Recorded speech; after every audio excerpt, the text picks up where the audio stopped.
peut-être durant toute la fermeture du collège. Alors, il s'agit de la correction commentée de l'exercice 3.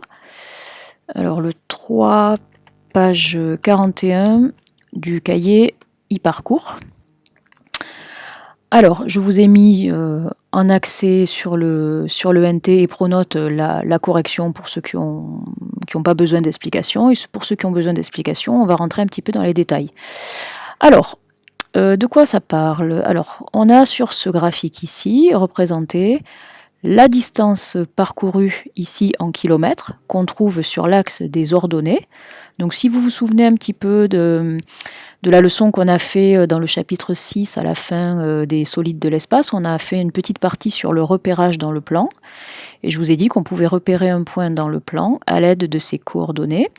Donc la coordonnée horizontale, elle correspond à l'abscisse. Et la coordonnée verticale, elle correspond à l'ordonnée. Et ici, ce qu'on a fait, c'est qu'on applique le repérage dans le plan à une situation de la vie courante, c'est-à-dire on se demande si la distance parcourue par un cycliste, donc en kilomètres, est proportionnelle à la durée exprimée en minutes. Donc on a mis sur l'axe des abscisses la durée en minutes et sur l'axe des ordonnées la distance en kilomètres. Et on a tracé ici une droite, voilà, qui passe sur le graphique. Et bien cette droite, elle est constituée de tout un ensemble de points dont les coordonnées sont réparties. Par exemple, si on prend ici, je vais prendre un petit crayon là, si on prend le point qui est juste là, il correspond, enfin ces coordonnées correspondent à une durée de 30 minutes. Hop, je peux faire un petit trait, je pense, voilà, 30 minutes, clac, qui correspond à une distance de, ici, si on va jusqu'à l'axe des ordonnées, une distance de 12 km. Voilà. Et on a fait pareil pour tout un ensemble de points. Et on en a mis un certain nombre dans le tableau qui est ici. Alors on va se demander après si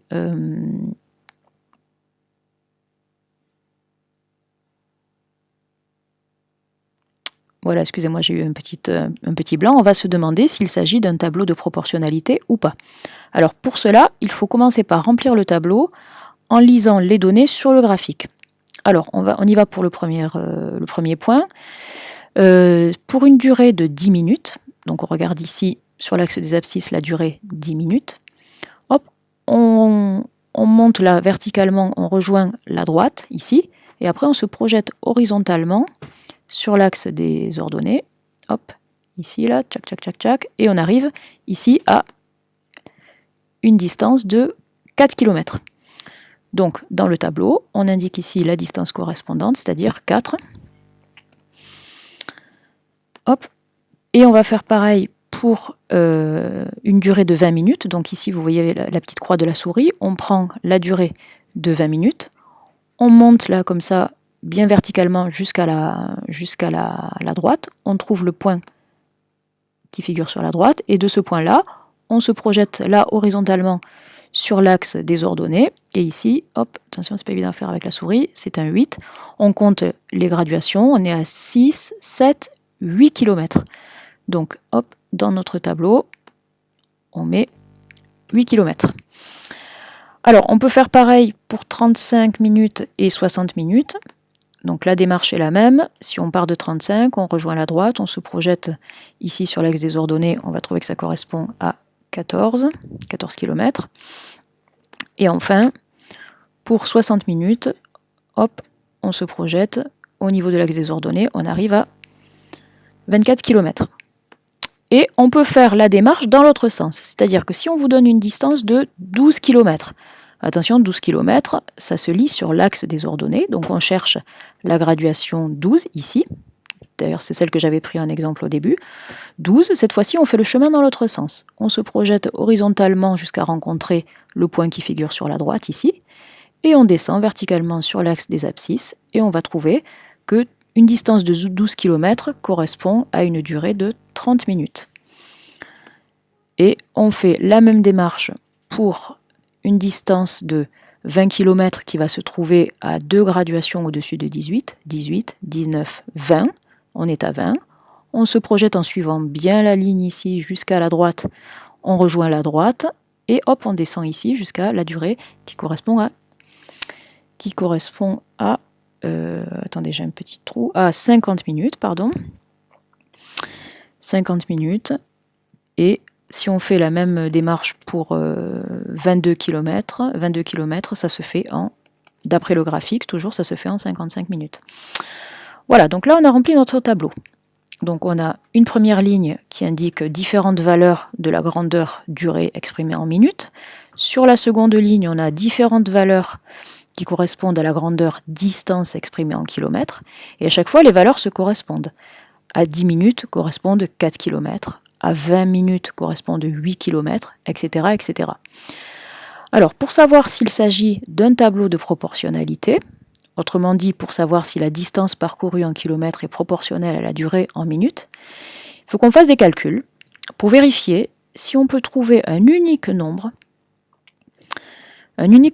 par lequel, en multipliant toutes les valeurs de la ligne du haut, on peut obtenir les valeurs de la ligne du bas correspondantes, et toujours, comme je vous ai dit, en multipliant par le même nombre.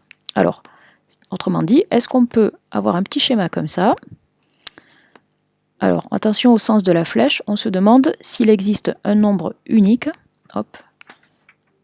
Alors attention, ça c'est un petit... Attendez, je vais le faire plutôt avec le texte parce que là on y voit mal. Donc là je teste un peu mes outils, je tâtonne un peu, mais vous verrez qu'à force, je vais progresser. Alors voilà. Est-ce qu'il existe donc, hop, un nombre par lequel on peut multiplier toutes les valeurs du haut pour obtenir toutes les valeurs du bas correspondantes?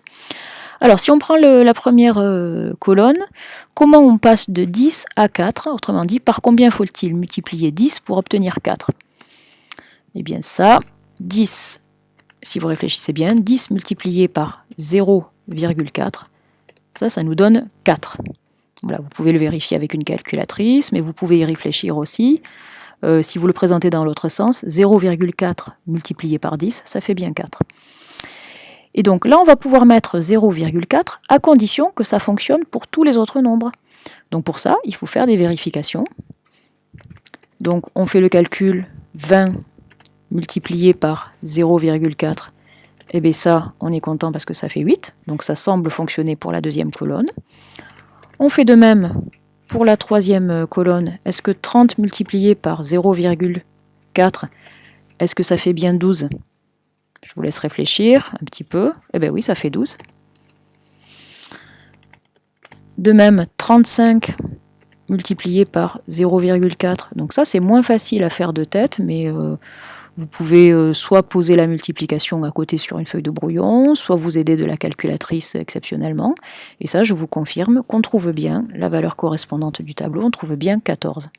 Alors attention, là, quand je mets le résultat 4, 8, 12, 14, je ne suis pas en train de recopier simplement ce qui est marqué dans mon tableau. Je fais les calculs et je vérifie que ça correspond bien à ce que j'ai dans mon tableau. D'accord? Donc là, par exemple, pour la valeur 50, je fais 50 multiplié par 0,4. 50 multiplié par 0,4. Si on avait 50 fois 4, ça donnerait 200. Or, on fait 50 multiplié par 0,4, c'est-à-dire 10 fois moins, donc on va trouver 10 fois moins, c'est-à-dire 20. Et 20, c'est bien la valeur qu'on a dans notre tableau. Vous voyez? Donc je ne détaille pas pour les autres, mais c'est le même principe. Si on vérifie, si on fait 55 multiplié par 0,4, on va bien trouver 22. Et si on fait 60 multiplié par 0,4, on va bien trouver 24. Conclusion, ici, donc je vais aller chercher la correction juste pour gagner un petit peu de temps. Voilà. Ici, je vous recopie la correction. Est-ce qu'il veut bien? Non, ça ne va pas fonctionner, donc je vais vous l'écrire. D'autant qu'ils n'ont pas utilisé la même méthode que moi, donc je préfère revenir sur ma méthode. Hop. Donc, en conclusion, qu'est-ce qu'on peut dire? Donc, oui, ce tableau est bien un tableau de proportionnalité, car on obtient les valeurs de la ligne du bas en multipliant les valeurs toutes les valeurs. C'est ça qui est important. Toutes les valeurs de la ligne du haut par un même nombre. Ce nombre, c'est 0,4, qui est ici le quoi? Qu'est-ce qu'on a dit? Là, ce nombre-là par lequel on multiplie toutes les valeurs d'une ligne pour obtenir les valeurs correspondantes de la ligne du dessous, c'est le coefficient de proportionnalité. Toutes les valeurs correspondantes de la ligne du haut.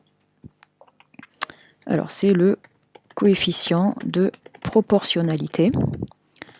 Et on fait une petite remarque.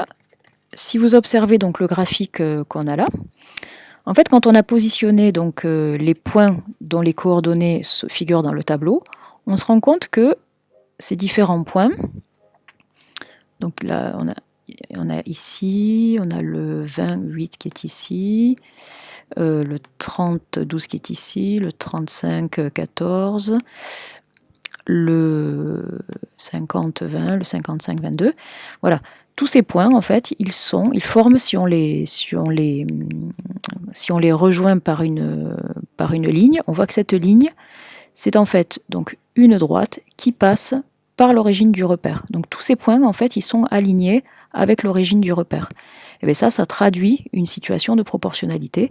C'est quelque chose que vous retravaillerez un petit peu en quatrième. Donc remarque,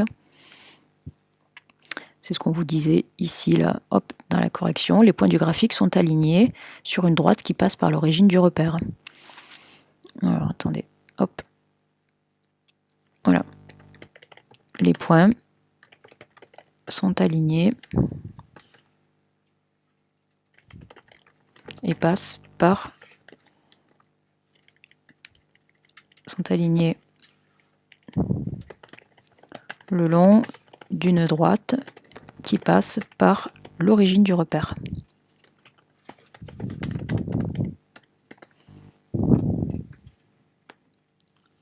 Hop. Voilà, donc cette correction est terminée.